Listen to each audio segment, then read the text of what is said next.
Hello, my name is Christina, and today I'm going to be talking to you, about people, and about the neighbor sitting next to you. Why don't you go ahead and say hello? Say hello. Go ahead. I'm going to be talking to you about your sister on the other side of the country, your brother in... Sorry, I just remembered. I have to send an email. I'll just take one quick sec. Sorry, I promise I'm in just a moment.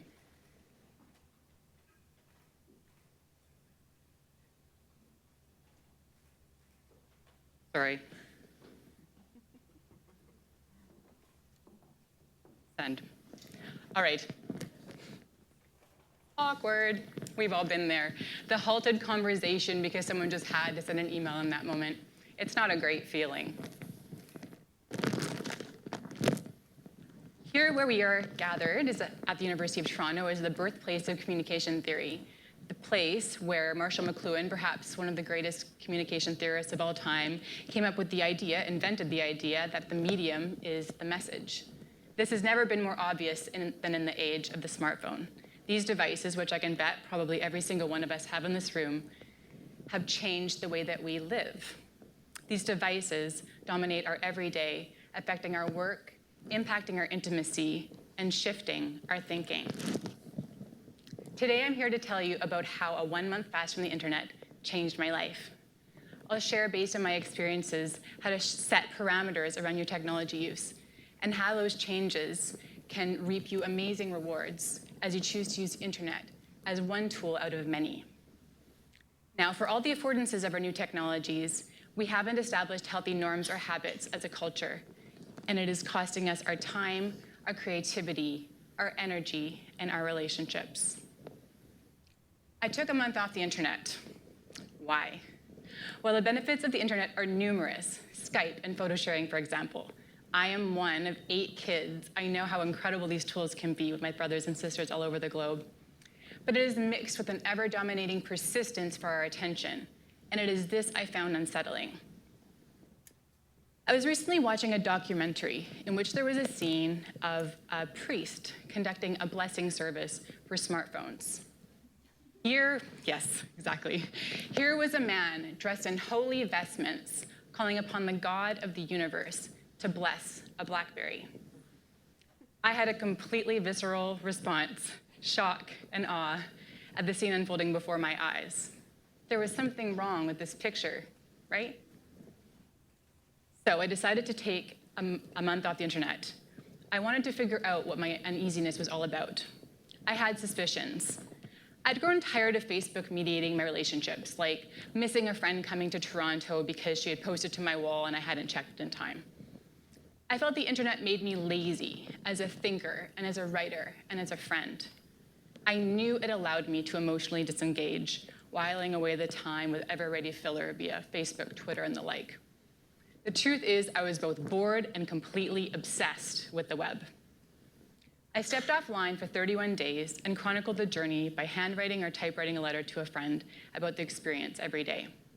I was searching for life beyond our steady state of distracted connectedness. What did I discover?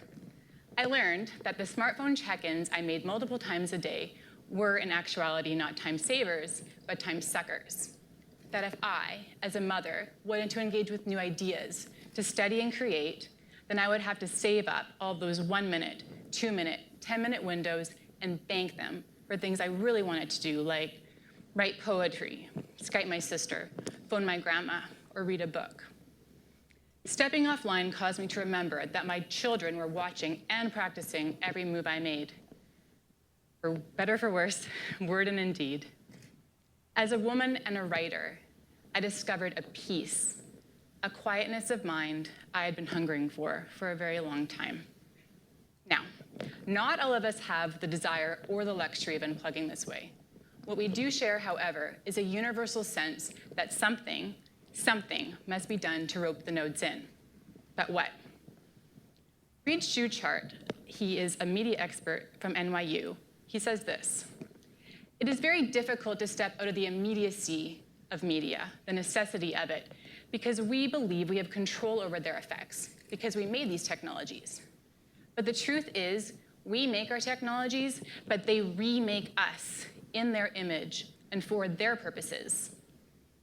90% of adults and teens have cell phones, and the smartphone number continues to climb every day. The number of mobile users in Africa actually surpasses that of the United States and the UK.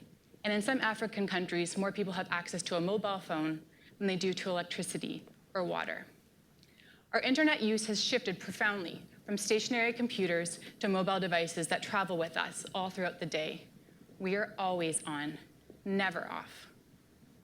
We weren't born into the world with smartphones in our hands. I can just imagine my little baby boy, this mini smartphone.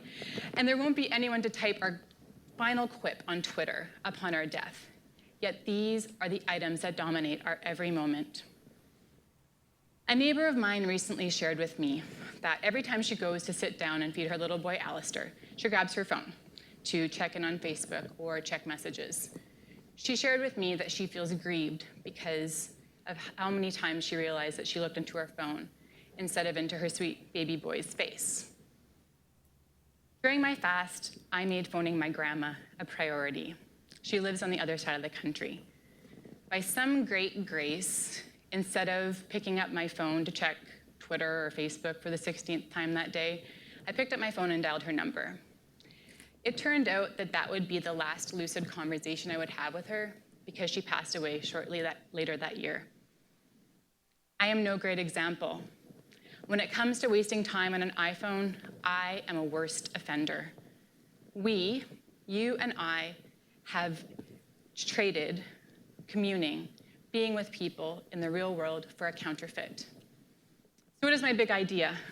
It is to set limits around our technology use now, to be disciplined in our usage, and this discipline will lead to our joy. We must remind ourselves and to reveal to our children the wonder found only in the real world, the beauty and peace in the stillness of the outdoors, the sense of accomplishment and joy in writing a letter to a loved one, the sheer ridiculous delight in playing a board game. These are the things that will motivate us to set aside our smartphones, close the lids on our laptops, and pay attention to the world right in front of us.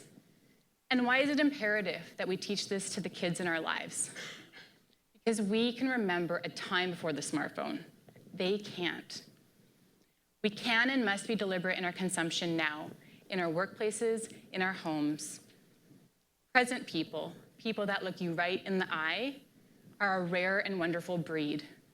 Imagine being that kind of executive, that kind of parent, that kind of friend, that kind of journalist. Google Glass has been developing and will launch next year wearable computers. Have you seen these? They're like Iron Man, like mask things. Okay. Imagine for a second that they become as popular as the iPhone. How will we then be able to tell if a person is looking at us or shooting a video or checking their stock portfolio? We won't. Not unless they take them off, set them aside, and give us their full attention. We can start now. We can set the parameters around technology use that will be used for years to come. I have a few ideas. First, make people priority. When you're with someone, set aside your handheld device, silence it, and give them your full attention. Look them in the eyes. Make them feel like the most important person in that moment, and they will do the same for you. Let's make social smartphone fondling a faux pas. 2, drop your phone at the door. Let's reclaim sacred spaces. When you get home from work, drop your BlackBerry at the door with your keys.